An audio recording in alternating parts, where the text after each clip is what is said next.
अस्सलाम वालेकुम क्लास, कैसे हैं आप लोग? खैरियत से हैं? क्लास हमारा चैप्टर नंबर 10 का एंड चल रहा है। कुछ बहुत मज़ेदार और लास्ट टॉपिक्स रह गए हैं। ज़्यादा इंटरेस्टिंग नहीं है, लेकिन हमने उसको इंटरेस्टिंग बना लेना है। ठीक है, types of dispense pharmaceutical products. ठीक है, इसमें हमने कुछ प्रोडक्ट्स के बारे में डिस्कस किया था, जैसे इलिक्सर की थी कि हमने उसकी पैकिंग किस तरीके से करनी है, नेजल ड्रॉप से, एयर ड्रॉप से।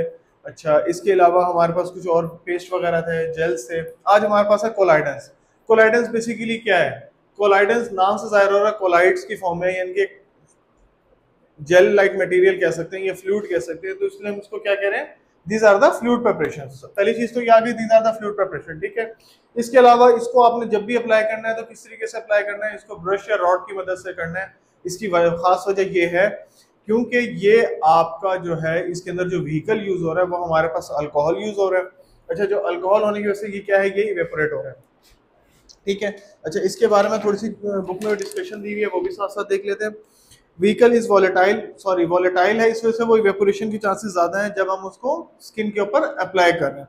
Living a flexible protective film covering the side, और ये क्या, एक फ्लेक्सिबल प्रोटेक्टिव लेयर दे रही है उसकी साइड के ऊपर।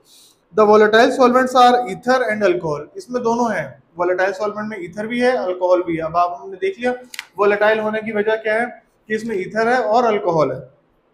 फिल्म ग्रेडियंट, इसके अलावा नाइट्रोसेलुलोज है। And the substance having flexibility is castor oil, और जो इसकी फ्लेक्सिबिलिटी है वो किस वजह से आ रही है? वो कैस्टर ऑयल की वजह से आ रही है। सॉफ्टनेस वगैरह या ड्राइनेस आप कह सकते हैं, वो कैस्टर ऑयल। इसमें अनमेडिकेटेड फॉर्म भी है, यानी कि जिसमें मेडिसिनल एजेंट नहीं है, एपीआई आपका नहीं है, और मेडिकेटेड भी फॉर्म है। ठीक है, both forms are available.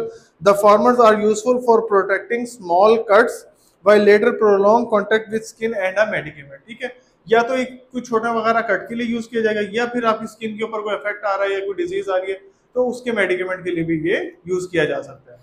अच्छा, सेकंड हमारे पास जो है एक और स्मॉल फार्मास्यूटिकल प्रोडक्ट दिया, वो है ड्रॉट्स। ड्रॉट्स बेसिकली क्या है? ये भी एक लिक्विड ऑरल प्रिपरेशन है। ठीक है, ये वॉमिटिंग वगैरह, ये आईपी को ना आईपी कैक्युनाहा वगैरह इस तरह की जो फॉर्मुलेशंस वगैरह हैं उनके लिए यूज हो रहा है। ये पेडियाट्रिक में भी यूज हो रहे हैं। अच्छा, इसके बारे में देख लेते हैं। These are the liquid oral preparations which one or two rather large doses, या तो इसमें large doses होंगी of order of 50 ml are prescribed, और कम से कम भी कितनी आपको ऑर्डर दिया जाएगा? 50 ml प्रिस्क्राइब कर सकते हैं। Each dose is issued in a separate container, ipecacuanha, emetic draught।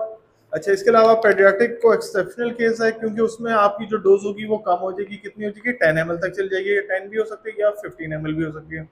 और इसमें हमारे पास एक और चीज जो है, ये मल्टीपल डोज, मल्टीपल वॉल्यूम या मल्टीपल डोज वॉल्यूम के तौर पर भी ये प्रिस्क्राइब की जा सकती है। तो ये हमारे पास कोलाइडेंस का था फ्लूइड प्रिपरेशन, और ड्रॉट्स जो था वो था लिक्विड प्रिपरेशन। अब हमने देख लिया ये फ्लूइड प्रिपरेशन क्यों है, क्योंकि इसके अंदर जो व्हीकल है वो वॉलेटाइल है, ईथर है या अल्कोहल है। इस वजह से वॉलेटाइल है, इसलिए आपको कोई ब्रश वगैरह लेकर उससे आपको अपनी स्किन के ऊपर अप्लाई करना है। जबकि ये जो है लिक्विड ऑरल प्रिपरेशंस है, इसके बारे में जो खास बात की है वो यही है कि इमेटिक वगैरह या फिर पेडियाट्रिक। इमेटिक होगी तो डोज 50 ml तक जा सकती है। ठीक है, पेडियाट्रिक होगी तो 10 से 15 ml तक इसकी डोज जाएगी। ठीक हो गया क्लास? तो ये बहुत स्मॉल से और आसान से टॉपिक्स थे। उम्मीद है आप लोगों को अच्छे से समझ आ गए होंगे। Thank you so much.